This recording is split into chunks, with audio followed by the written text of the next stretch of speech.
yourselves a round of applause for being such a tepid audience. Really. You would expect more at fucking 7:35 at night.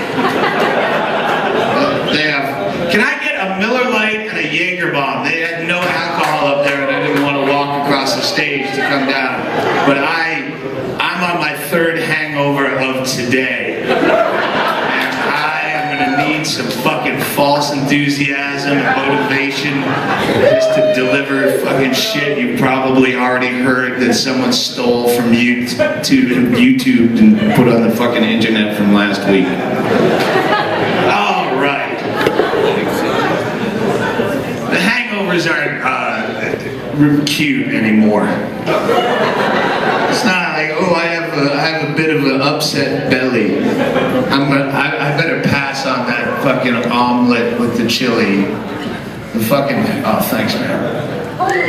The hangovers now are fucking a head full of spiders and broken glass, and fucking screaming, anthem rock, fucking self-pity, fucking need, shame, when you just want to go fucking give away money to homeless people and adopt retarded children and breastfeed them on the bus and try to buy back any fucking karma you can through PayPal or whatever means necessary, and just fucking avoiding yourself.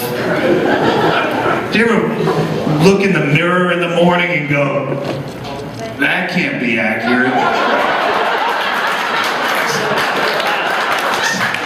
That's off by several years, pounds, and it's fucking twisted somehow, and I need to get it recalibrated. And who does that work? We'll take it down for now. If you die like in a blackout, do you know it right away?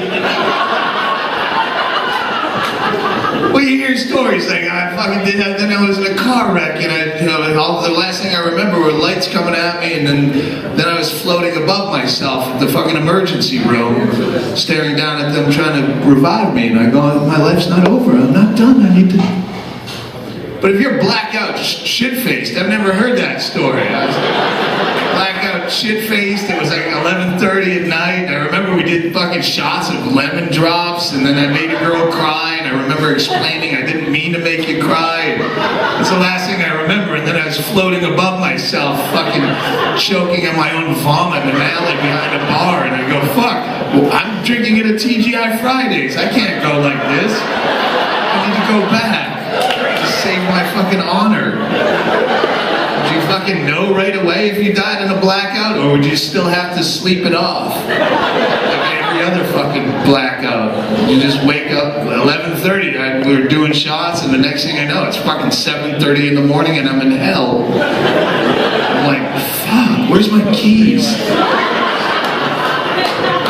Is there an ATM in hell? Get my shit. Yeah, hooray, whatever. I do a lot of the downer drugs. I do a lot of the fucking Heath Ledger, Greg Giraldo drugs. Too soon. Yeah, no, I'm fucking good at it, man. I know how to bunch of fucking idiots saying, oh, Craig Giraldo, he's only 42 or whatever. He had so much more to give. And you go, how selfish are you? He had so much more to give? What about how much he had to get? No one says that. He had so much more to receive. No, he had so much more to give, you selfish cunt. It's like his fucking credit card company. Oh, it's so sad. He had so much more to pay. It's all about you, isn't it? I do those drugs because they're fucking convenient to get. I live, please hold, I had to move this over here so I don't have to keep walking away from you to fucking enjoy all my vices that I will need. I might have to lean on this for a while. Yeah. The downers, if you fucking work them right, you get all crazy on them. Downers, fucking sleep is great. Sleep is so fucking good, man. I just did a theater run in London. It was 2.5 weeks, and there's no place I hate more than fucking London. It's just awful and shitty and stagnant and gray and just desperate and overpriced and just shitty. It sucks, and I had to do. It's a fucking. They pay me really good, so I had to go there, and it's a money grab. But I realized after the third day of 2.5 weeks, I go, my show is done. It's like this. I was doing 7 o'clock shows. I'm done by 9 o'clock. I'm shit-faced by the time I get off stage. Drink some more at the bar afterwards for an hour. By 10:30, fucking hammered, back in my flat.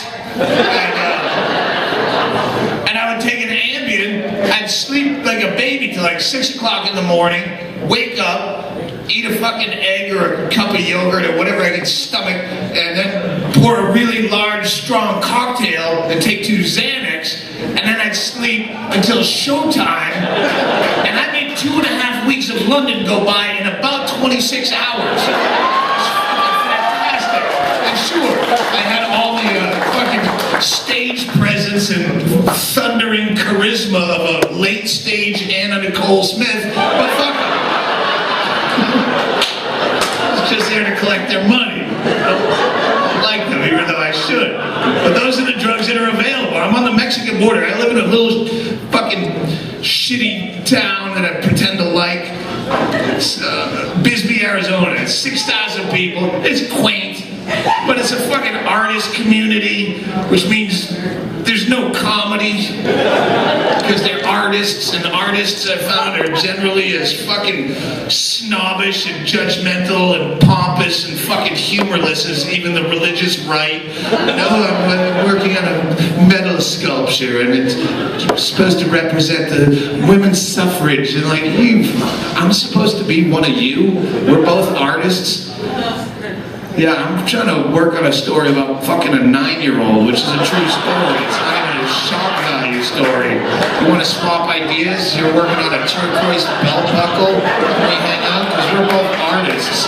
Oh, you have a call on the other line and you'll get back to me and I haven't heard from you in 4 fucking years? Fuck you. And your art. And your painting. Paintings suck. There's no need for them. They're obsolete. We have cameras now. I don't want to see a painting of anything that exists in real life, because you should have just taken a fucking picture. But look at what the artist put into it. Look at the detail. Look at the fucking detail of fucking 12 megapixels. Look at the work the fucking guy had to put into making a fucking camera. Respect that. I hate art. So I take downers and I avoid people. I talk to Jehovah's Witnesses. They fucking come to my house. It's the first time I've really lived somewhere. Jehovah's Witnesses is such a staple of stand-up comedy. But I've never lived anywhere where they actually show up. And we live in such a small town that there's only so many doors they can knock on. So you're rejecting the exact same fucking old lady. I'm assuming it's a mother and daughter, but they're 2 fucking women, one wicked old with a hearing aid and the other, and they have like notes. Like, oh no, not this one. And I'm like, what do you mean not this? Oh no, I thought you were not a non-English speaker. Like they have notes and like where they've been, but they're so defeated that I love them. Because it's like they know they have to fucking knock on your door again every 6 weeks. You say no, still no. They go, okay, bye. They're passionless. They're fucking defeated because it's the same people saying no. So that makes them cute. Because I love that poor work ethic. They know they have to beat on your door to get into heaven, but it's like someone who worked at Best Buy for too many years and they don't try to sell you the extended warranty that hard anymore. And you want the plan? No, okay, good. You know Jesus? No, alright, go. And people are on fucking unemployment. They have to apply for 3 jobs a week, but they don't want the job. They want the unemployment. Yeah, I'm not really a team player. Alright. No? Good. I had to do this to get into fucking heaven and get my check. So that's my takedowners. They're fucking good. I'm right at the border. Good drugs go through Bisbee. It's a fucking Mexican border town. Good drugs are crossing the border every fucking day, but they don't stop. All the good drugs, fucking good blow, it keeps going north like a fucking speeding ice cream truck. You're like, hey! It's not gonna just get over the border and just stay right there. That's like fucking going to Vegas and only partying at the airport. I could go across the border and get Xanax. Sometimes I'll take 2 Xanax and 2 laxatives and play chicken in my sleep. That's a risky proposition. That's not risky on the road when it's at the fucking 4-point Sheraton, but you do that shit in your own fucking Sealy Posturepedic. You wake up with a start. One again. A little adrenaline. It's not fucking... Sometimes I'll take 2 laxative and 2 Xanax and I'll play chicken in my sleep. I'll play chicken in my sleep. I'll take 2 laxatives and I'll play chicken in my sleep. I'll play chicken in my sleep. I'll play chicken in my sleep. I'm just showing you how fucking lazy songwriters are. Go fuck yourself. You have 3 minutes to fill and you're going to repeat the same shit 8 fucking times. I get it. Sally has to slow the Mustang down. You only need to say it once, you lazy motherfucker. And you're an artist too. Go fuck yourself. I have to have new words every word.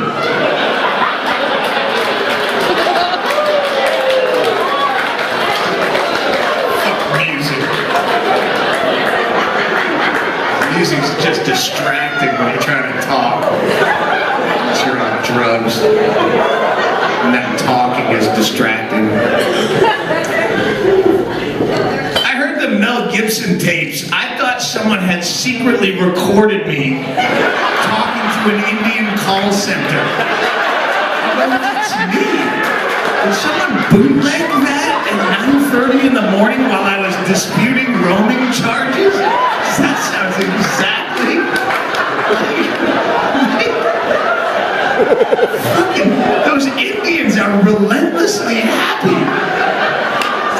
Like I'm against yelling at minimum wage people when it's not their fucking problem. And I know it's $11.95 in fucking roaming charges, but I fucking know roaming. I live near the Mexican border, so every month, sometimes the cell phone picks up their fucking, and it's $11, and then you get these fucking Indians are so goddamn happy. I don't know what they do to them. And the worst Mel Gibson you can say to them, they fucking just makes them shinier. You fucking cunt, I'll burn the house down, but you should blow me first. I deserve it. I'm sorry you feel that way. You're happier. I hope you get raped by a pack of niggers the way you dress. You'd have it coming. I understand your frustration. I can't fucking be you. All the fucking best Mel Gibson lines just make you sunnier. I like to imagine, if you listen to the Mel Gibson tapes, they're fucking hilarious, but if you put on like an eye mask and you lay back and you picture Mel Gibson, because you don't know where he's calling from. So it's so much fun. You listen to the fucking Mel Gibson tapes and picture him making those cell phone calls in public around a bunch of people who hate people who talk on cell phones in public. Around a bunch of people who hate people who talk on cell phones in public. Which I hate people who talk on cell phones in public, but only half as much as I hate 2 people having the same boring conversation live. Fucking talking on a cell phone, that's rude. No, what's rude is listening to both boring fucking people talking. At least now you only hear half the boring fucking... I've been on airplanes where I've I've listened to the most fucking awful, trite, garbage, fucking silence-ruining conversations between people where I would have considered a screaming baby an upgrade that I would have paid for. Because at least I understand the fucking hate and the shrieking of the baby, but you two fucking dullards, just because you're sitting next to each other, have to fucking ruin beautiful silence. You know what they say about the weather in Nebraska? Well, if you don't like it, wait 5 minutes. They say that fucking everywhere! Nebraska, they say it in Pennsylvania, they say it in Maine, they say it everywhere but the fucking desert. Shut the fuck up! Stop with the camera, really, it would make me crazy. I'll take pictures with you after the show. I get a little small box of what's left of my merchandise. I'll be hoarding it, shaking your hand with a fucking limp British. I'll sign your genitals, I'll shake your babies, and I'll take pictures of you. You pull a camera out, it just makes me remember how fucking ugly I am. That can't be accurate. These Facebook pictures with a fam, that can't be accurate. That couldn't have happened to me. Drinking for fucking 28 years straight.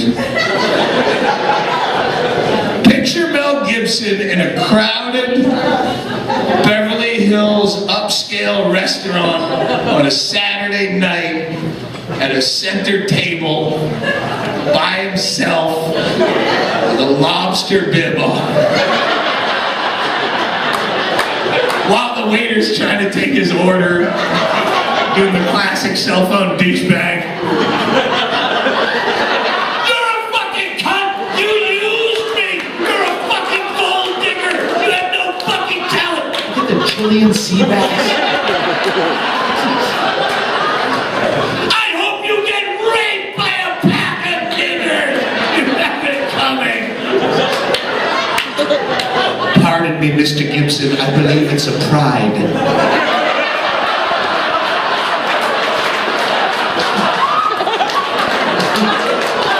Oh, Mel, you silly goose. Mel Gibson. I'm no Mel apologist. I don't care for Jews. But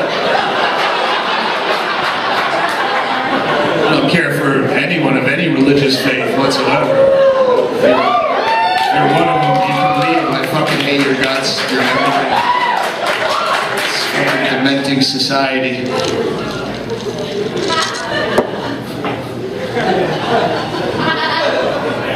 I want to bring the show to the Improv. I want to go somewhere where they disagree with me. I fucking hate preaching to the choir. Yeah. But I'd rather suck at an improv. I played 2 improvs in the last 2 weeks. One in Irvine, California, which is the biggest upscale fucking yuppie place. And then I played Pittsburgh at the Improv.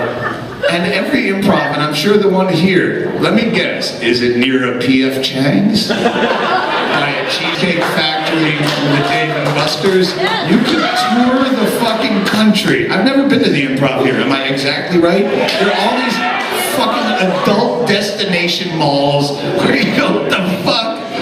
It's exactly, Pittsburgh and Orange County should not look exactly, if fucking 9/11 happened at one of those shitholes, no one would care. I don't even think it would make national news. They go, oh yeah, that place is a piece of shit. Couple planes, whatever. And I would be building a mosque right now at the site, just to be a dick. And I'd say it wasn't really a mosque, because there's a Jamba Juice in it.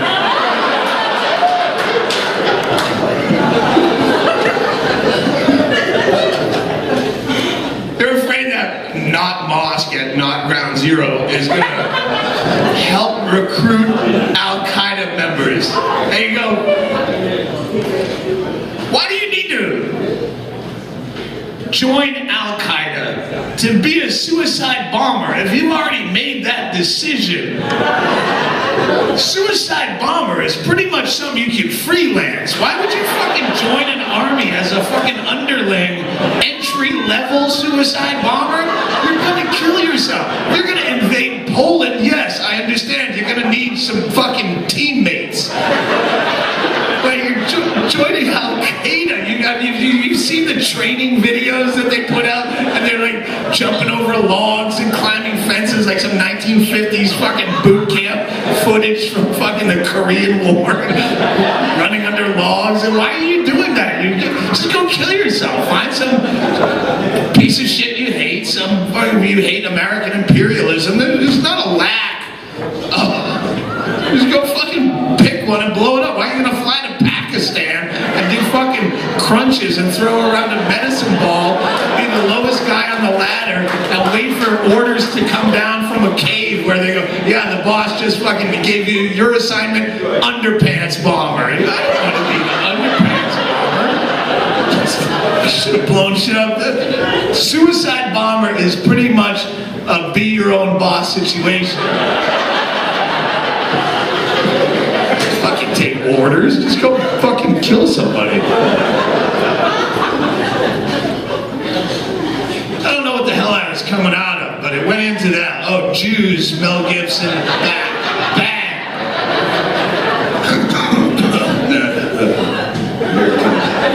I got this herniated fucking...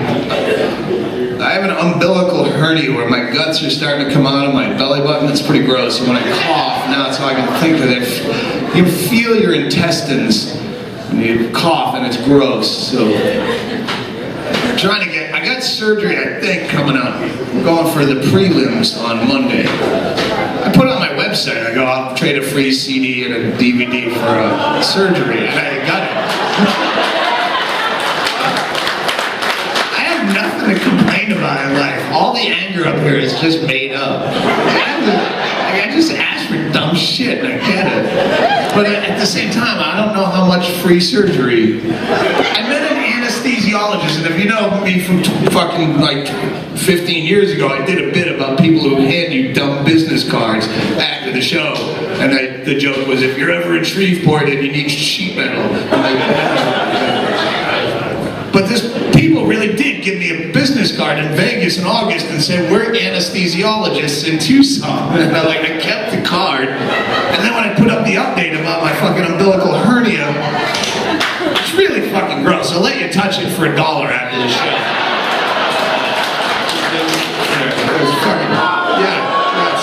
But you can feel your intestines. The only time I've ever felt my own intestines is going through my asshole. And that's alright because you hit the prostate on the way by. But if you do it this way, it just feels like your guts. It's not painful. And that proves that it is fucking width and not length. Because this doesn't hurt at all, but if you go through your asshole, it can be a little bit springy. I'm trying to get to fucking Mel Gibson. I don't even want to do that bit. It doesn't matter. You're so obviously manipulated.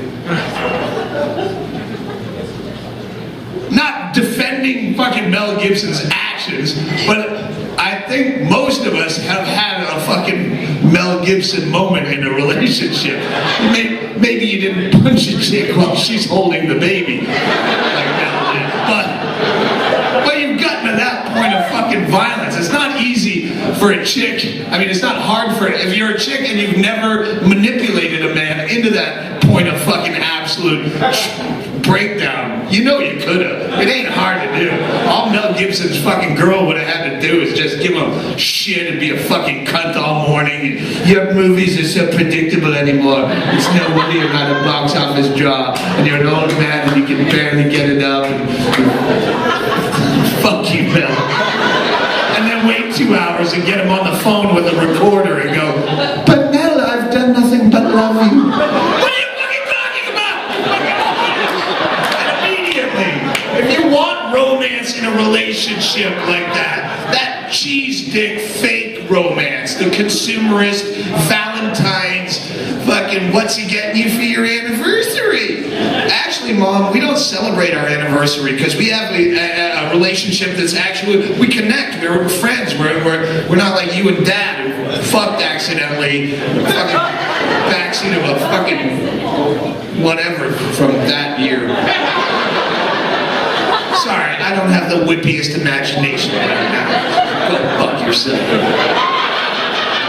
If you want that kind kind of romance, storybook, Prince Charming shit. It's easy to get. It's worthless and it's fake. But if you think that the fucking 7:30 Doug Stanhope show in Kansas City is not the most romantic way you could spend a weekend, and you want flowers or a diamond or some other bullshit, it's easy to get. This is how you do it. You go out tonight after the show, and you go fucking flitter around to the next bar, and everyone's having a great time, and just at some point, for no explicable reason, just turn on the dude. Just pitch your face up like a fucking asshole. Yeah. Make up some argument that doesn't, whether or not I'm funny is a common one between couples. You can use that if you can't make up your own argument. And just sit in the corner and get, yeah, while everyone's having fun, and wait for him to notice. Baby, what's going on? You look all upset. Is there something wrong? Don't worry about me, Scott. You play your pool game with your friends. This night's obviously all about you, so you just go. What do you mean? You're obviously upset. Did someone say some shit to you? Or what? You know what? Maybe if you didn't say stupid shit to me, I wouldn't be upset. But you just play your pool game. What did I say? We were having a good time.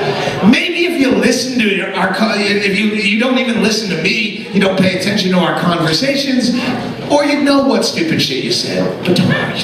And just keep cranking this bullshit out. The argument has to start at a place of zero logic and go in a wide circular fashion where it always comes right back at the end to the same place it started, which doesn't make any fucking sense. And you will turn the dude into fucking Mel Gibson within 30 minutes. It's fucking 1:30 in the morning and he's in a parking lot. What the fuck? Don't fucking talk over me. Don't talk over me, because every time I try to show you how this doesn't make sense, you're talking over me again. And now he's kind of shit-faced and people are walking by and they assume he's the asshole. Because if you're drunk talking to someone who's more sober, you look like you're wrong. You can't win an argument if you're slurring somehow. Sorry, sir, you're wrong. You gotta go. Like, what the fuck? No, I'm not wrong. I just have my motor skills. What the fuck? We're having a good time. You know how you can get a guy to that point of absolute mental breakdown, frustration, fucking veins coming out of his head and eyes. You know that if you can get a guy to that point where if you push him even just a little bit more, something very fucking tragic could happen.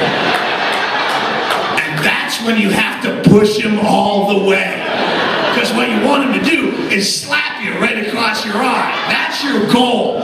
So when you get him to that point, fucking just complete, you can't be timid and just go, ooh, he's about to fucking don't do that.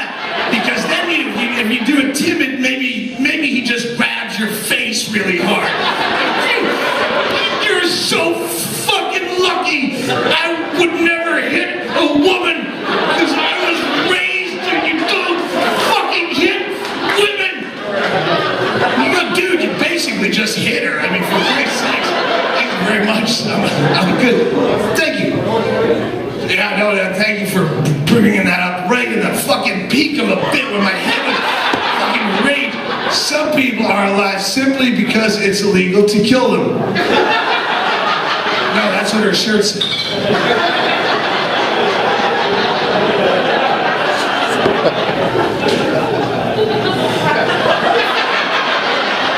Hey, after the show, do you want to suck wind out of balloons? As a closer?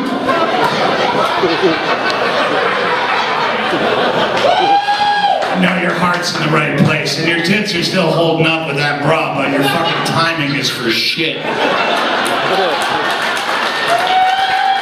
You are to the comedy process what a strong shit smell is to the sexual act.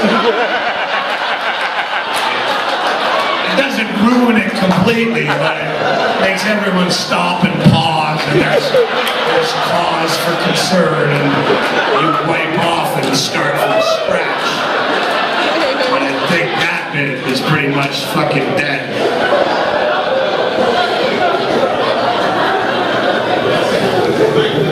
The point is, so many people just fucking live in rotten relationships. Fucking Doug Cheatham. Where are you, Dougie? The fuck are you doing? The guy, he was up here before.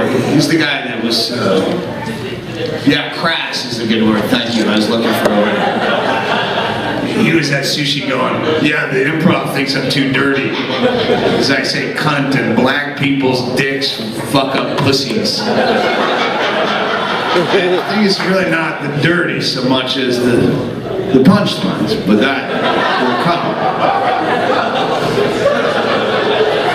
I'm all for fucking busted pussy, black cock jokes. In fact, if you're a Negro and you're here tonight, and I'm dead serious, or if you can just find one who wants to do some modeling, I really need, I've fucking been asking for fucking 4 months. I've been asking, and you'd think someone would, I'll give you like $40 or something, I don't know, pay your drink. I just want a picture of a good sized black cock. It has to be stand out in a photo. I just need a photo of me gnawing on a black cock. Because I use the word faggot all the time, and that's a great word, but I use it as a word of weakness, and it has no sexuality attached, and I talk about fucking race, and I say nigger and whatnot, and I don't, if anyone gets offended, I just want to have that picture in my wallet. Oh, you're offended, I eat black cock, so I can't say faggot. Oh, you're a fucking black male, and I said nigger, and have you tasted black cock, sir? Mr. Colored fella? No? Then shut the fuck up, because I look at this picture. I have it as a backdrop at my fucking shows. I have nothing left to gain or lose in this life.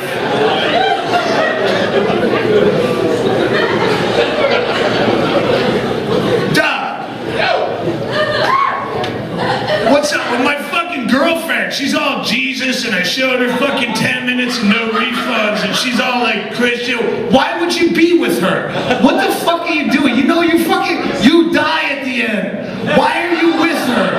I'm pointing you out because you brought it up at sushi, but it probably applies to 75% of couples in this room that just live in bullshit, fake fucking relationships.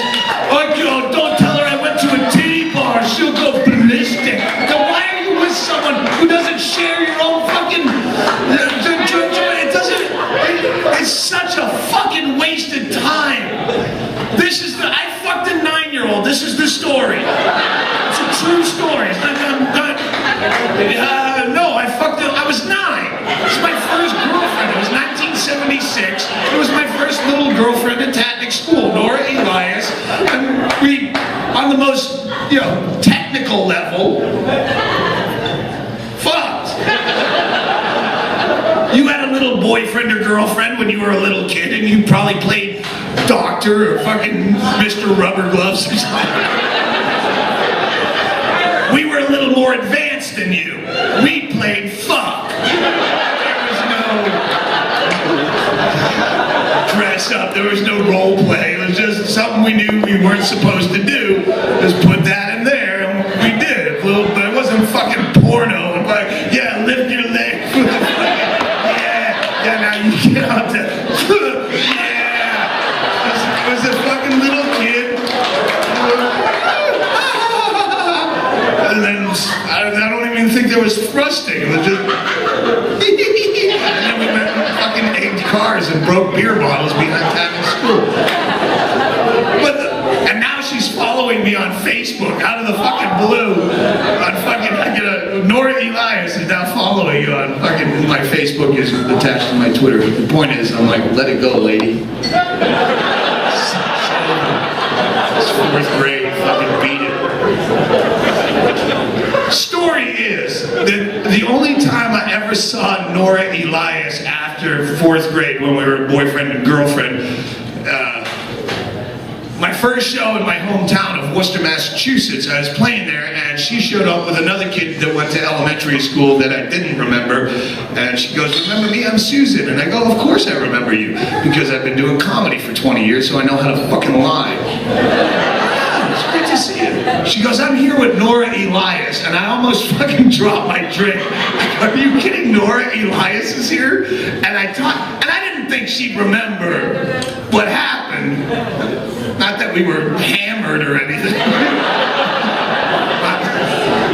But I figure a 9-year-old, probably a 9-year-old girl would have a way of whitewashing that memory.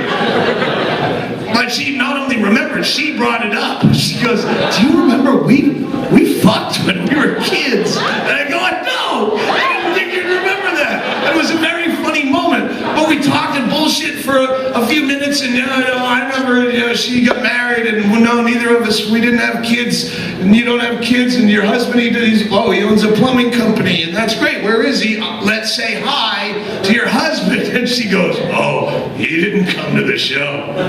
"No, sir. No, he's pissed off that I'm here. He thought we might have unfinished business."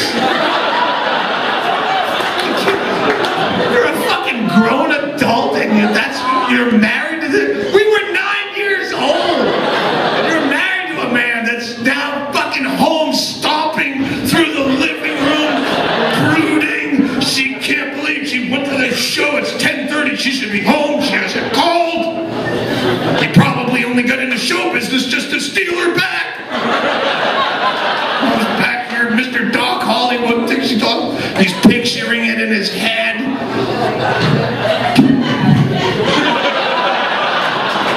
If you picture two 9-year-olds fucking, and the first emotion that rushes into you is jealousy, you have to reevaluate your entire moral compass, because something's desperately wrong. Jealousy should be right underneath arousal. When you picture 9-year-olds fucking for the worst thing that you can do. Fucking people live like that. Oh shit. This is gonna fuck up this show, but I gotta do it. Who's got speakerphone? Bingo, my girlfriend. I don't know if you fucking... Yeah, Bingo's going back into the mental institution right now. Yeah, it'll probably be a week. She's gonna fucking get her meds readjusted. This is gonna call Betty's phone. 520-559-4450. But I told her I'd call her from stage. She's going to the fucking loony bin. Because she's fucking retarded. She's fucking schizoaffective bipolar, and she's going to a... Yeah, put it on speaker. I told her to answer whatever fucking... Oh, good. Hi, Betty.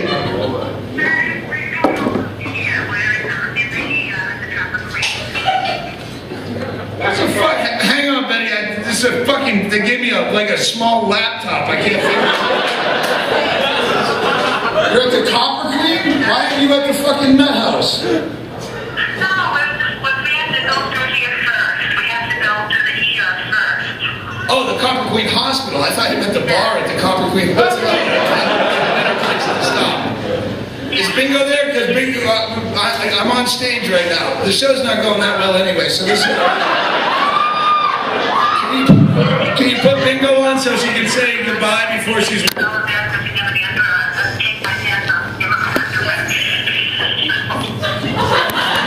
Alright, that was beautiful, but all I caught was take off your pants and give her your underwear. But hang on, Betty, you have to wait, Betty, you have to pause for laughter when you say something that's inadvertently funny. Hang on. Alright, shush. Okay, go ahead. Tell us about the underpants.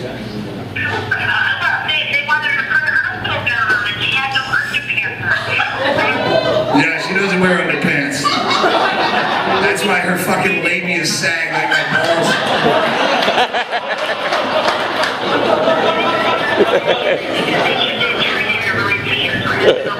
Oh, she can't come to the phone? She can't get to the phone? Oh, for fuck's sake. Alright, I'll try, if I remember, I'll try later, but yeah, I'm dying up here. I mean, physically. I don't care about the crowd. you. I'll try to call you back later. Yeah. Oh, is that Bingo? Bingo, say hi to the crowd.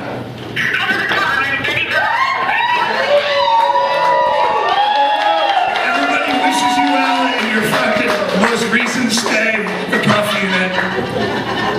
Okay, they took her away. Now they're gonna she's gonna go pee and then she's gonna be able to come back. All right, I'll call later on. If I'm not on stage, it'll be better for everyone involved. I love you, Betty. Thanks for taking care of her. I'll see you tomorrow. I'll be home about 2:30. Okay, bye. Thank you. Sorry, I had a call from stage. Bingo's there. She's a total mess. What was that? We have a great relationship because we don't really fuck much. That really helps. I have no sex drive whatsoever, and she's on so many fucking meds for her mental illness that he fucking hit her in the cunt with a steel-toe shoe. She wouldn't even fucking turn around from our scrambled eggs. Fucking is such a unnecessary. I mean, occasionally you have to do that. When you're young, get it out of your system, but it's fucking, you spend so much time just trying to fuck. It's just such a one-note fucking, all right, where do we go with this? Oh, fuck, well, turn around. Well, it's still, okay, I can do this.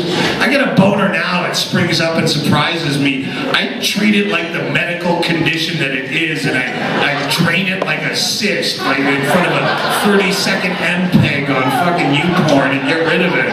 Not some young man, oh, I got a boner, what do I do? I'm confused. I'll start a Facebook page and meet people, and I'll stand in line behind a velvet rope to pay $9 for a drink and listen to shitty music. No, fucking get rid of it. Sex is pretty gross if you're not in the mood. If you just... Do you ever watch porn after you come? Might as well watch dogs fuck. It's like... I did what to do this? I've done this myself and just fucking moved on with my day. Unbelievable. You're old people, you know. There's no fucking thrill in it anymore. What the fuck are you gonna accomplish? Oh, honey, I want to show you how much I love you. Then do it yourself. You fucking love her. I'm so fucking... my sex drive has been beaten out of me by fucking age and alcohol and fucking graphic pornography and just a fucking such a grimacing distaste for my own physical body that if I do beat off, I'll put a t-shirt on. I went to Golden Corral yesterday in fucking Indianapolis, and I go, this is the only place I'm gonna find my girlfriend ever again, because the fucking gross behemoth pigs at a fucking Golden Corral in the Midwest, these just fucking slobber, fucking sway belly hogs. I could fuck my girlfriend there and not feel bad about myself. Just fuck right over the macaroni and cheese. I go, baby, I want you to fuck me in comparison. But yeah, no, it's fucking, I'm gross. Drink it. I love when I get boner pill spam and it says, be a better lover. You go, I don't think the boner was the issue. Do you have a pill that's gonna make me care if she comes? That would be a medical miracle.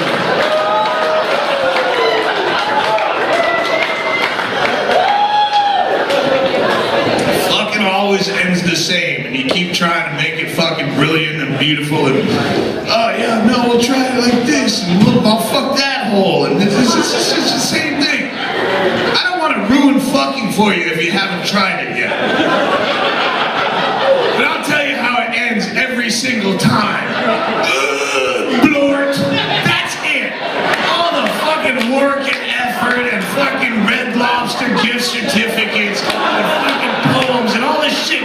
We could have colonies on Mars with the collective effort that we just put into the simple blort. Let's meet in the public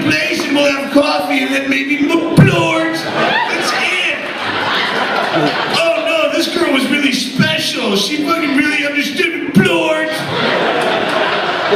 She's a fucking, I met her parents, they thought I was really charming. I think she might be the Blort. She was a roller derby girl, fucking tattooed fucking titties, like cartoon titties with the nipples straight up, pierced tongue. We were doing meth for like 16 hours. She tied me to her massage table with my ass over the face hole. Her friend put a carrot in my ass, and she put a vibrating latex fucking ring around the base of my cock, and then Blort. Sorry you put all that work into it, but it's still exactly the same thing. It would be beautiful if occasionally it was different and you found the special someone. Oh dude, this wasn't like just Blort. She's my special fucking, what do you call it? Life fucking soulmate, thank you.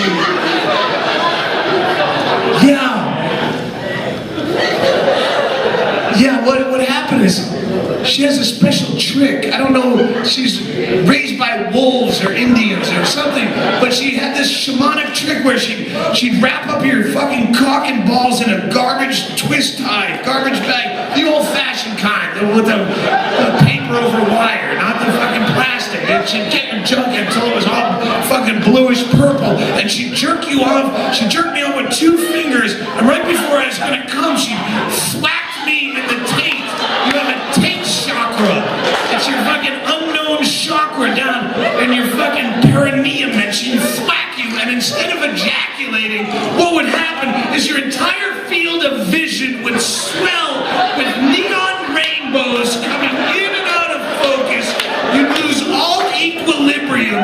Instead of coming, what would happen is your asshole would gape open like a vomiting baby's mouth, and all of your earthly fears would float out of you into the atmosphere, never to be seen again. There you go. Oh shit! Now that would be worth 2 tickets to Les Miserables. But that doesn't happen. So keep fucking buying more fucking latex things and fucking butt plugs and fucking. I was into all that shit for a while. Just fucking get more and more sex toys. It'll make it better. And that just makes it more fucking embarrassing. When it's the same. You're fucking a girl on ecstasy and you're fucking, you know, fucking bondage mask and fucking chin dildo that she sits on and fucking glass butt plug up her ass, all dressed up some fucking nonsense, and she's dressed up in a latex nurse's outfit that was $14.99 and was not built for a girl her size. Parts just spilling out the open holes, but you're on fucking drugs so you don't care. And then finally, Blort! And you're just sitting there with a flappy chin dildo. You feel like a Raiders fan after a fucking miserable loss. You're all dressed up like fucking Darth Vader or Mad Max. But you just lost 42 to nothing, and you have to shuffle back to your fucking Dodge Colt in the parking lot. See you next week. Sad. It's very, very sad. I haven't played Kansas City in a while, so I did the Blort material. It's kind of old, but it's not on the CD yet.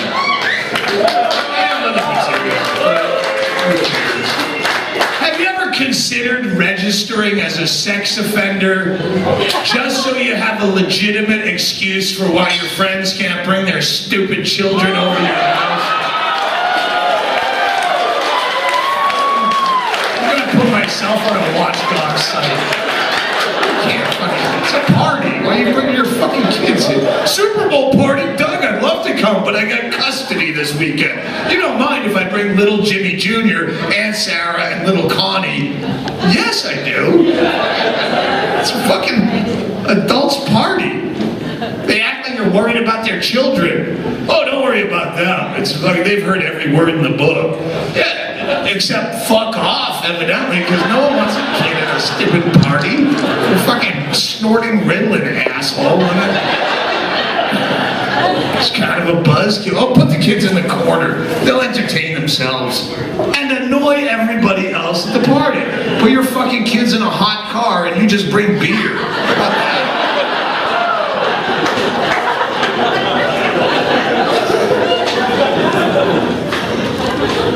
I don't care about anything anymore. I've lost all hope and desire to live.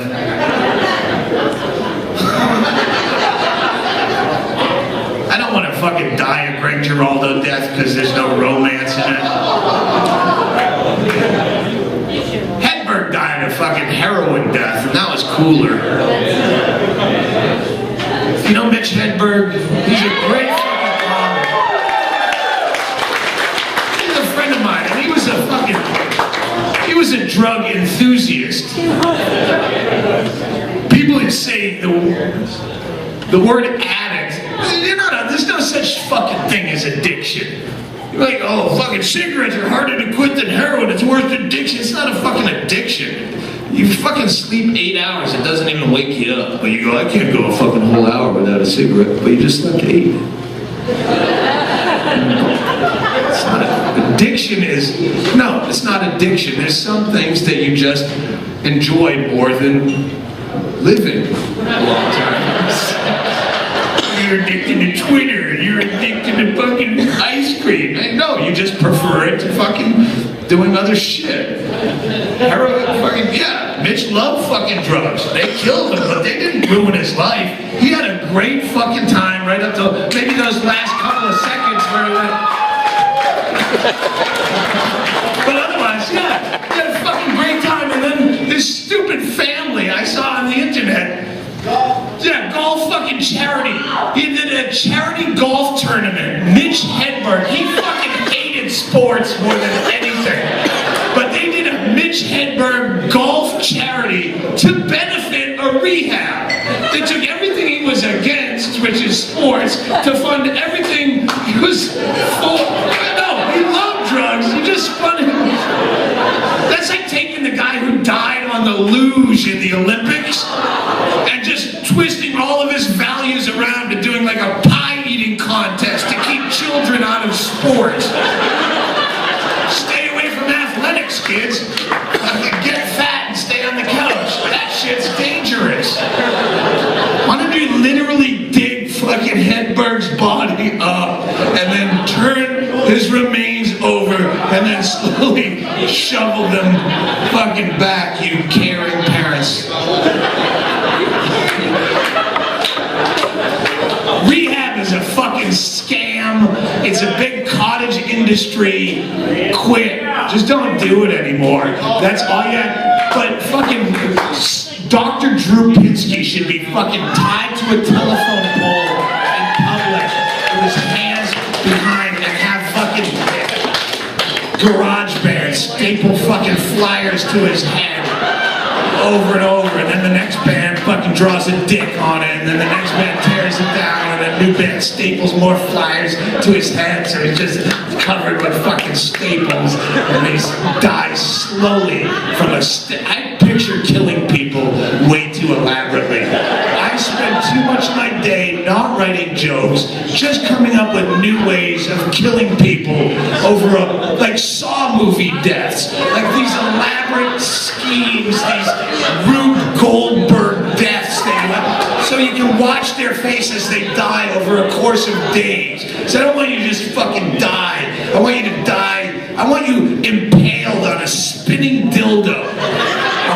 fucking big spinning dildo. You're in a giant-sized rat cage with your fucking fat, pimply ass sticking through, and there's a giant fist dildo jammed through the bars on a spindle, and it's whirling around. It's like 1,800 RPMs, and the only way that you can keep it lubricated is to drink castor oil out of a giant rat feeder. It's mounted on the cage wall, so you're in a straitjacket, remember that, and your ass, and there's a dildo in the shape of a fist, and you have to drink the castor oil, so every now and again you'll shit yourself greasy, and that will keep the fucking spinning dildo lubricated for a limited time only, because as soon as you run out of castor oil, eventually your asshole is going to start to dry out and get gummy and sticky, and eventually it's just going to adhere to that spinning latex, and it's going to spin all your guts out of you like cotton candy. That's how you should die, Dr. Drew Pinsky, you fucking fraudulent. Ma, do you know who Dr. Drew Pinsky is? Do you know who Dr. Drew is? He's a celebrity rehabilitation. She's not my mother. They're just fucking older people that don't waste their lives watching fucking VH1 celebrity rehab like I do. It was a guilty pleasure for me at first, and then it just stopped being a pleasure. Then it was a guilty hate, and then just sit and watch fucking celebrity rehab. They get all these D-celebrities, and it was funny at first. But what made you angry is it gave Dr. Drew credibility. Oh. We go, no, he's a fucking scumbag. Yeah. But now he's on fucking national news. He's probably milking Greg Giraldo's death right now. Every time a fucking Corey Haim comes on, he dies. Dr. Drew Pinsky gets to go on Larry King Live. It's not a doctor. What kind of doctor would do that to people? Oh yeah, that's what you do for the deadly disease of addiction. This is a disease, by the way. I caught it from these people. It's a disease. And you're a fucking doctor. You have a credential up there. And what do? You let them shake through a fucking 3-day sweaty detox, and then you send them boating with Gary Busey. You're a fucking doctor.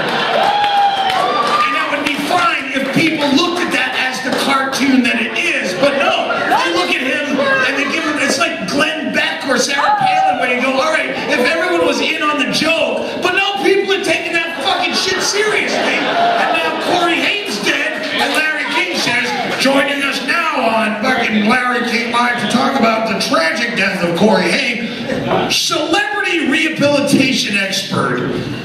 Doctor, first of all, how do you become an expert in celebrities? At what point in medical school did your professor say, Drew, come here a second. I've been watching you work, poking at the cadavers and whatnot.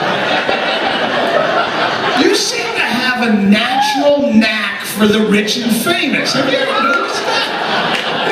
You fucking ambulance chaser to the stars. You would step over a dozen dying winos in the street to get to Artie Lang's bedside to fucking offer Lindsay Lohan unsolicited advice via Twitter. You're a fucking doctor. You have a credential on your fucking wall. You piece of shit. Should be stripped. Because all these shows, Celebrity Rehab, all the intervention shows, they talk about rehab, but they don't show it. They show the funny parts. They show 58 minutes of an hour of some drunk stumbling around fucking up Thanksgiving at his Aunt Nancy's house because he's out of fucking mouthwash that he drinks. So he goes over to his Christian Aunt Nancy's and knocks over the fucking turkey, and that's fun to watch. I don't doubt that. And then they do the intervention, and the rehab part, that's covered while they're rolling credits. And then they went to rehab, and here's where they are now. Well, what happens in that rehab? Do you know? Have you had the pleasure of rehabilitation? Have you had the pleasure of a 12-step program? Because that's all they do. They fucking make sure you, the first few days, if you're really bad, that you fucking wean off and don't have a seizure. And they put you in a fucking 12-step program. This is a deadly disease, and you're a fucking medical doctor, and your cure is a 12-step program, which is nothing but God. 7 of the 12 steps of any 12-step program are about God. That's what, this is a deadly disease, and you just prescribed God, and that's it. Any other disease, you have fucking rickets, vitamin D. You got genital warts, we'll burn them off. You got cancer, we have a boatload of options. you got this? Ooh, you better pray. You're gonna do some praying for me, boy. Even religious people, the most religious people you know, do not want to hear about God during a medical diagnosis from their physician. Doc, my fucking lymph nodes are coming out of my neck like golf balls. I'm shitting blood. I can't keep food down. I've lost 17 pounds in a week. Ooh, sounds like someone needs a higher power.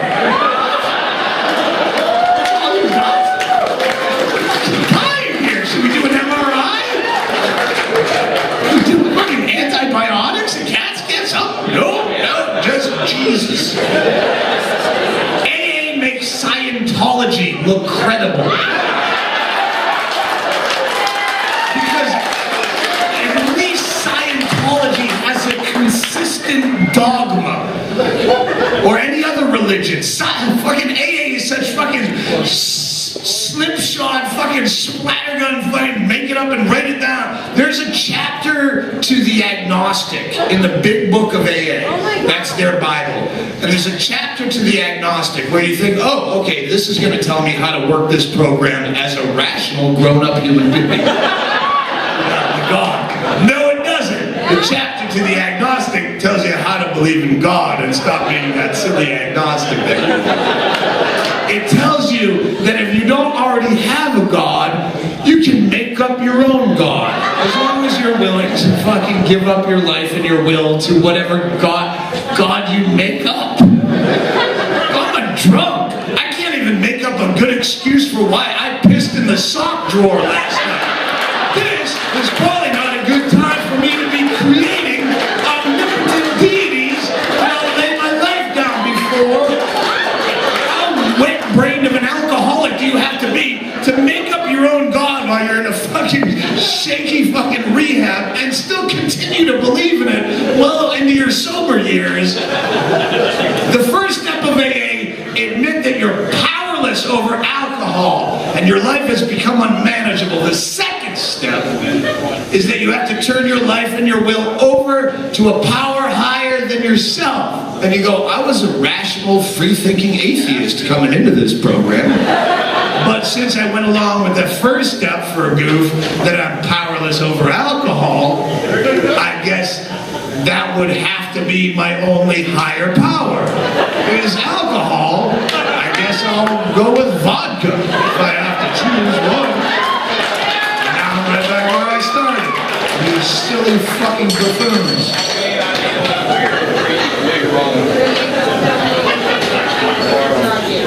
I'm not saying it's wrong to stop fucking doing anything. I look forward to nights I don't have to drink because I fucking hate myself and none of this is funny when I'm sober.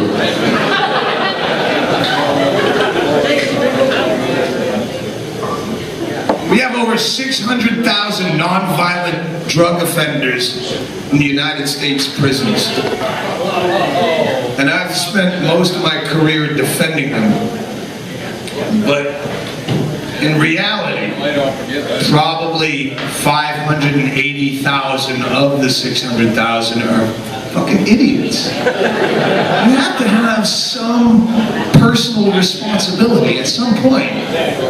Don't be a fucking idiot. If you have drugs, you do drugs. If you're a criminal of any kind, stop fucking advertising it. Everyone's gonna fucking, they do this shit, but then they gotta put it, I'm for that, but you know, I'm smart and I'm stealth. If you're fucking, yes, pot should be legal. There's no question pot should be legal. But if you have pot on you, it ain't legal, so don't drive around in a fucking VW bus with pot stickers and normal and legalized weed, because you're gonna go to fucking jail. Don't be a fucking idiot. Paris Hilton, Lindsay Lohan, you're stupid as shit. Yes, you're in prison for things that aren't wrong, but you're fucking dumb. Have some personal responsibility. Be aware and stop that of the fucking fact.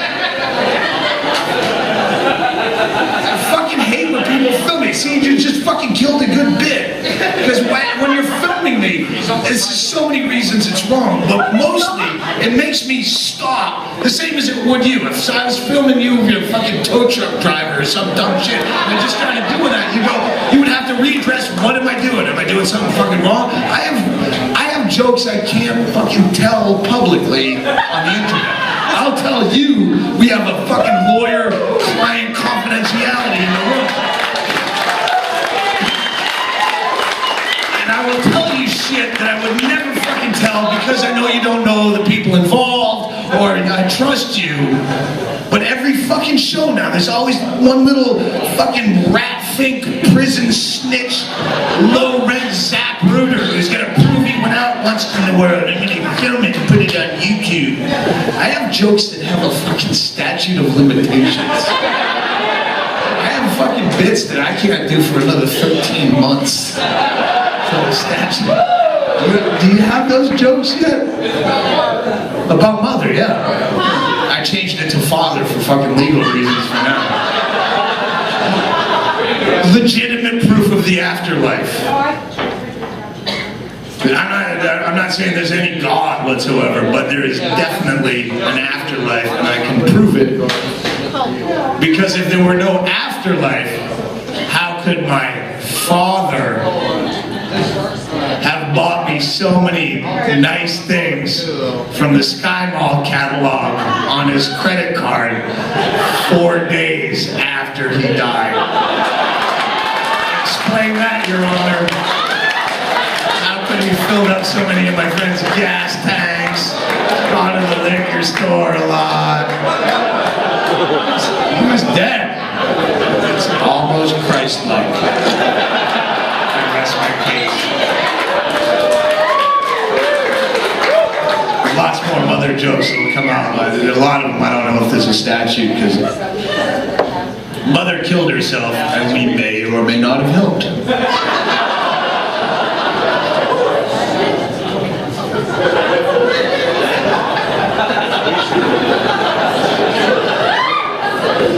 It's a funny night. I mean, she was a fucking, just such a miserable cunt at the end. She was like, she hated everything. She was just fucking awful. She was emphysema and drowning in her own fluids anyway. It's not like we were like, oh, you're bitchy.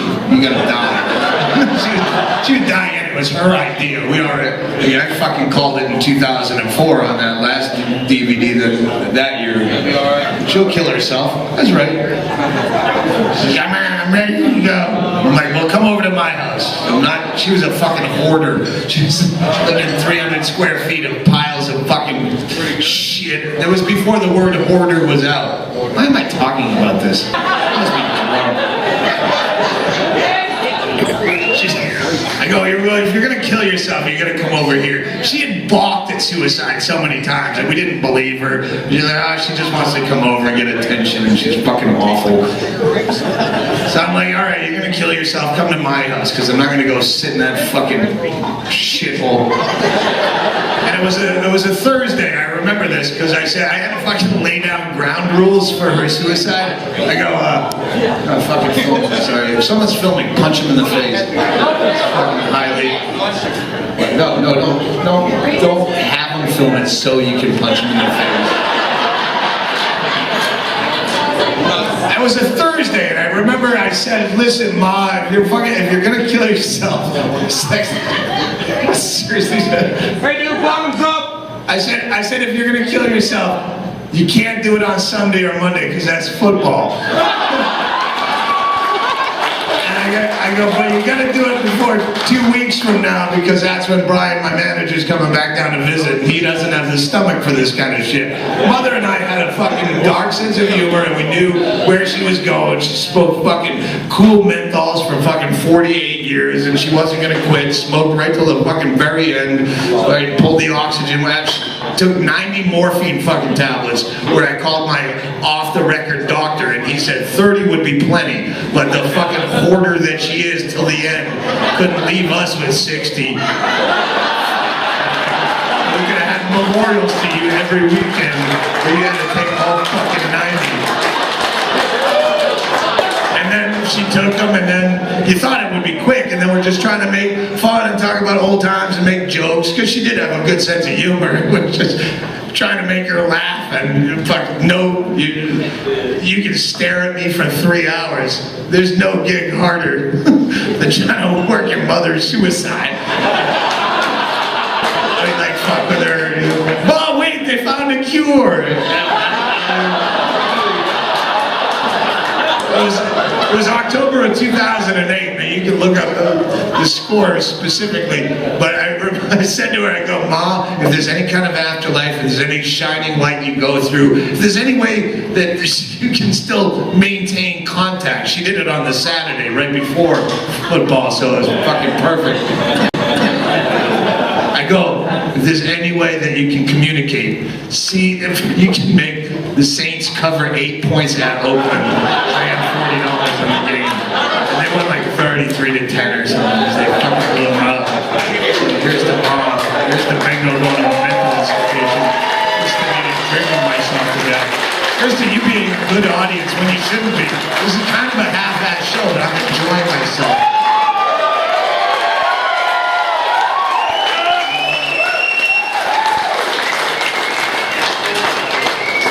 I appreciate you spending the $7 I charged to get in here today. What?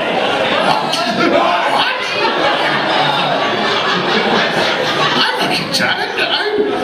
Everyone else paid $7. Tough economic times. How about it? I try to do bits about the economy, but that doesn't affect my audience. The fucking hardcores of my audience are not affected by fucking investments gone wrong or fucking 401ks, pension plans. You probably sold plasma to get in here tonight and traded pot for tickets. Sucked the fucking band guy's dick upstairs and came in the back door. I appreciate that. You're not worried about the economy. No, they foreclosed on my mom's basement. I was 6 months behind in my chores. You want to feel bad for someone in a downturned economy? I'll tell you someone. Hookers. That's someone to feel bad for. All these other motherfuckers that they parade on the news. This is fucking Larry, and he had a balloon business, and now he's belly up. And if you listen to anyone's sob story about how they got fucked by the economy, if they talk long enough, you'll find out why it's their fault. I played fucking Flint, Michigan in this March. And you have an image. When I say Flint, Michigan, you have a picture in your head. It's worse than that. It is the most devastating piece of shit. But it's not new. Roger and Me was like 1983. It's been a piece of shit for 30 years, and you go there, and it's still a piece of shit, and all these fat, stupid union fucks in their dicky overalls are sitting in diners going, yeah, it's just Obama. Did you say Obama? This is fucking 30 years of fucking shit. Just leave. Quit sitting around some fucking nicotine-stained diner going, the current administration, I just want a fucking job. I'm trying to get an honest day's work. Then fucking leave. You're in Flint, Michigan. You build cars and you still don't leave. That's like being a prisoner forced to make keys to his own cell. Day in, day out, every day. And he never puts two and two together. Leave. Build a car, take it, and go fucking south. I'm just an honest man. I'm a simple man, and I have a simple wife and 4 simple children, and I'm just trying to pay my mortgage. But I can't get a job. They're outsourcing all of our work to other countries, and I just want an honest day's work. And you go, oh, you're a sad motherfucker. I feel bad for you. Oh, wait. Did you just say you have 4 children? You have 4 children, and you're out on fucking 60 Minutes harumphing that you can't get fucking work? Do you have any idea how much money it costs to raise a single child? The average cost in this country to raise one fucking kid, $217,000 to raise a kid to the age of 17. You have 4 of the fucking things in Flint, Michigan on spec. You don't even have money in the bank. You just assumed when that fucking first job came at the fucking Ford factory, you saw that first Ford Tempo roll off the line in '86, and you thought, with quality workmanship like this, I'll never be obsolete. Let's keep having fucking $250,000 children. If they were $250,000 homes and boats, how bad would you feel for the guy? I'm just a simple man. I'm just trying to get an honest day's work. They started laying off people in the 80s. I made it through the first round of layoffs, so I said, baby, let's just have $250,000 homes. Hope for the best. Then finally, I got a pink slip. I got a good 6-month severance package. I said, baby, after that, who knows what's going on? Let's buy a $250,000 yacht and hope for the best. And now they're outsourcing all our jobs, and she's pregnant with her fucking third fucking $250,000. You're not a fucking victim. You are a gambling addict. You made $1 million wager and lost. Get off my fucking TV. Personal responsibility. I don't feel bad for you. I feel bad for hookers. Fucking economy like this, and you're a prostitute. A prostitute doesn't have the same worst case scenario B plan that we all enjoy. No matter how fucked up things are for you at work, no matter how desperate it gets, you look at your friend, Danny, they lay off any more people, I'm gonna be out on the street sucking dicks for a living. I got nothing else. Hooker doesn't have that safety net. She's already out there. She's in the trenches right now, fucking sucking dicks and looking up at her office building while she's sucking a dick, thinking, they lay off any more people. More people are gonna be out here sucking dicks. It's gonna be a buyer's market. I'm gonna have to start doing anal.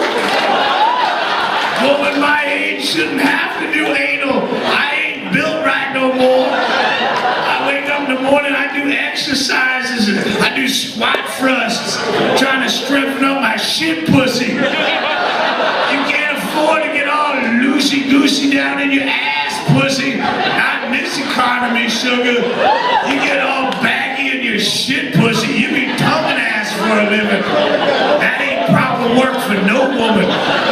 You start fucking tonguing ass, you gotta wake up 5:30 in the morning, go down to a construction site, steal all the toilet paper out of the porta potties, go into Andy Gump and take the paper out, wait for that construction man in his yellow vest to take his good morning gravelly Starbucks coffee dump, scramble for the toilet paper. Ain't no toilet paper in there, sugar, but I'll clean you out real good.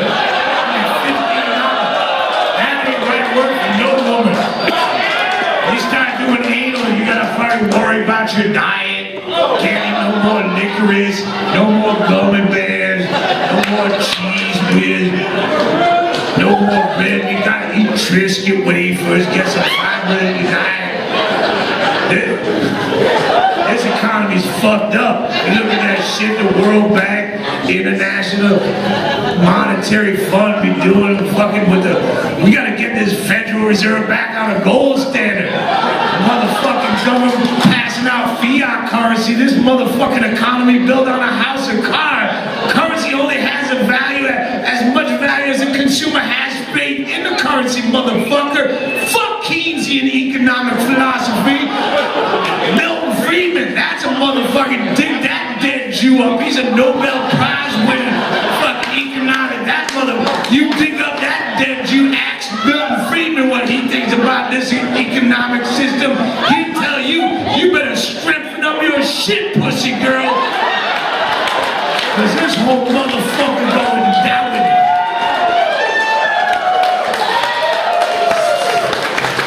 Sometimes I carry a little baby carrot in my ass pussy and I suck on it while I walk.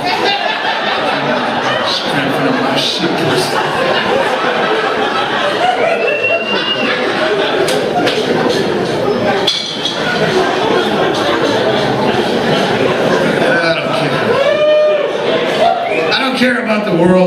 used to have some social...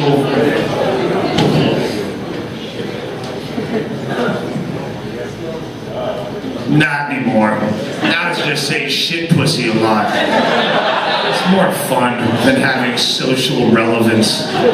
Caring about stuff just pisses you off after a while. 20 fucking years of this stupid business. Oh, you should see that guy. He talks about stuff that matters. Yeah, but I don't matter. So talking about stuff that matters doesn't fucking help. I guess at some point 10, 12 years ago, I thought I could change the world by yelling at 100 drunk people a night. Screaming about stuff that matters. Civil liberties and government intrusion into your fucking social life and stuff that you're not gonna fucking change hanging around in a bar. We don't do shit. We agree and get drunk and laugh and leave. That's why we'll never beat fucking Christians or other religions, because they do shit. They might be stupid and retarded, but they're out in third world countries right now, fucking reading Bibles to fucking starving children. You're a role model at that point. Kids are fucking all bloated belly, fucking distended, fucking flies eating the cake around his eyes. And you fucking wave a cup of rice in front of them. Oh wait, listen to this book first. You're gonna fucking make a difference. It's not necessarily good. We need to do that. Get one of you motherfuckers, we all pony up 10% of our income and send one of these dumb motherfuckers over to follow that nut around in the fucking Sudan with soy sauce and a better book. Here's some Dawkins. That lady read you the Bible. Listen to fucking Christopher Hitchens. Here's some wasabi to make that rice way better. Hearts and minds, faggots. Hearts and minds.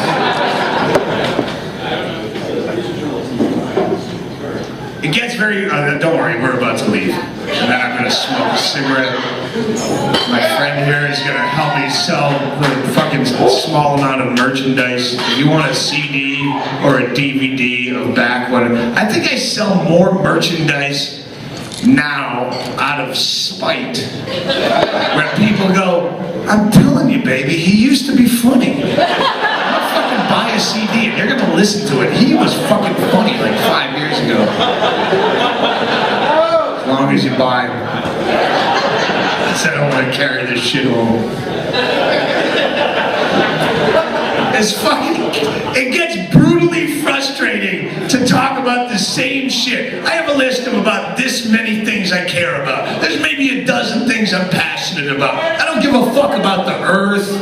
It's not my problem. That's like, alright, I have the things I care about. I'm not adding more. And the earth is something that's your fucking problem. At some point, Ma, I realized I'm never gonna have kids. I have a vasectomy. I'm 43 years old. I'm way closer to dead than I am partying. And so why do I give a shit about the earth? Fucking yeah, BP oil. Dump all the fucking oil in the world into the fucking Gulf of Mexico. I live in the desert and I don't eat gumbo. I don't give a shit. I give a shit about things that affect me. That's just human fucking nature. You care about what affects you. You go, I'm gonna fucking run a marathon and bring awareness to cerebral palsy. Well, that's good, but I don't give a fuck because I don't have it. I don't know anyone. I'm gonna have a fucking umbilical hernia. Fucking, you don't give a shit. It's just something that's gross to look at. I'm sorry I showed you. I don't care. Kevin Costner could have solved the fucking BP oil thing if you would have let him. You know, Kevin Costner, he made a machine. His brother made it. He invested millions of dollars into a machine. They wouldn't listen to him. Big government, they don't want to hear about it. It's a conspiracy. Kevin Costner made a machine that he spent millions of dollars on to separate oil and water.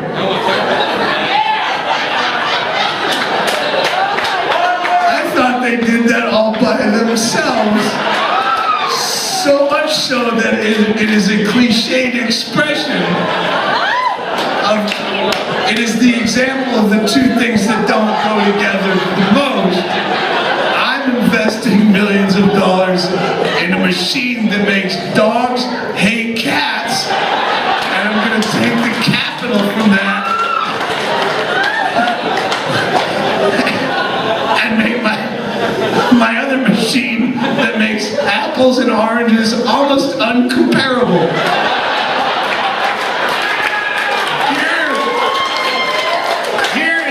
Fucking BP oil, the oil spill was actually a boon to both me and you. Every one of us has profited on a spiritual level because of it, and I'll tell you why. I used to have a fucking great joke about an oil spill, but it was not a big one like this, so it didn't get any legs, but I had a fucking bit that I loved doing, had to dump it. And I go, wait, this is a big fucking oil spill. I can do that bit again. It will reanimate it. And then I thought, oh, goodness. That bit won't work unless Dawn Dish Show brings that commercial back. And they did. So maybe there is a Dawn in an afterlife. Dawn Dish Show has the most fucking obscene commercial where they're fucking showed ducks or some kind of waterfowl covered in crude oil. They're dying, suffocating in crude oil, and people are desperately trying to save the duck's life by scrubbing them in a pan. They're not so desperate that they didn't wait till someone pitched the idea for the commercial. Someone from Mad Men, Donald Draper, and the fucking Mad Men had some highballs and pitched, you know what you should do about that fucking oil spill? And they fucking spitballed it around the room, and they green-lighted the project, and then they had to build a set, and they got the fucking camera crew, and the guy goes, no, fucking, don't clean the duck yet! Fucking keep the duck dirty, we need it for the commercial! Don't save it, don't let them die, but don't fucking clean them. We have union negotiations with the lighting guys, craft services haven't got here, we're doing hand model auditions for the scrubbers, put a crazy straw down the dirty duck's neck and fucking blow air, I don't give a fuck, we need a dirty duck, and we need it for the next few days while we set up shop. You don't consider that when you see the commercial. You just see a dying fucking duck, and you hope it lives. Unless you're a complete sociopath, most people who saw the commercial were pro-duck. But you assume that it's a commercial for some environmental concern, or it's fucking saveaduck.com, PayPal us $1. But no, it's Dawn Dish Show. We get your silverware sparkly clean, and then we scrub a duck on our off time. If we pass a dirty duck on the sidewalk while we're walking our fucking shih tzu, we'll scrub a duck. And you go, you vulgar, how obscene to use a tragedy of that magnitude just to promote some silly dollar store product. Is that not exactly like using a rape victim to promote a feminine hygiene wash? It's the same fucking thing. When we first found Elizabeth Smart